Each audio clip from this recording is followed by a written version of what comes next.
তো বন্ধুরা, সকাল সকাল ঘুম থেকে উঠে ব্রাশ করতে করতে জানলার দিকে অল্প উকি মেরে নিলাম পাড়ার সবাই ঘুম থেকে উঠেছে কিনা চেক করতে। তারপর কাজের মেয়েকে বালতি ধরিয়ে কলে জল ভরতে পাঠিয়ে দিলাম, আর আমিও চলে গেলাম মগ নিয়ে, কারণ এই একটাই সময় পাড়ার সব খবরগুলো জোগাড় করা যায়।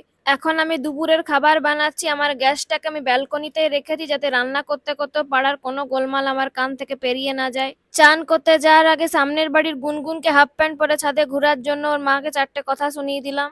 ভাত খেয়ে আমি ঘুমাই না, আমি ব্যালকনিতে একটু হাঁটা চলা করি, কারণ ঠিক এই সময়টায় সামন্তদের মেয়েটা টিউশন থেকে ঘর ফিরে। বিকেল হলেই টাইম কলে জল আসতে আসতে নিজের ঘরে জলের বন্যা হলেও যাতে কেউ এক্সট্রা জল না পেয়ে যায় এই ভয়ে আবার বালতিতে লাইন দিয়ে দিই। সন্ধ্যা হতে হতে ঘরে অনেক মশা ঢুকে, তাই জানলায় একটা নেট লাগিয়েছি যাতে জানলা বন্ধ করতে না হয়। গোটা সন্ধ্যা আমার জানলাতেই কেটে যায়, কে আসছে কে যাচ্ছে, কার মেয়ে কার সাথে ঘুরছে এইদিকে নজর রাখতে রাখতে। তো বন্ধুরা, আজকে আমরা রাতে দুপুরের বেঁচে যাওয়া খাবারটাই খাবো, কারণ সন্ধ্যাবেলায় জানলায় অনেকক্ষণ ডিউটি করতে করতে রাতে রান্না করার সময় হয়নি। এইবারে ঘুমাতে যাওয়ার পালা, কিন্তু তার আগে আমি একটু ফেসবুক করে নিই, যাতে পাড়ার বাইরে কার জীবনে কি চলছে সেগুলো একটু নজর রাখা যায়। শুভরাত্রি বন্ধুরা।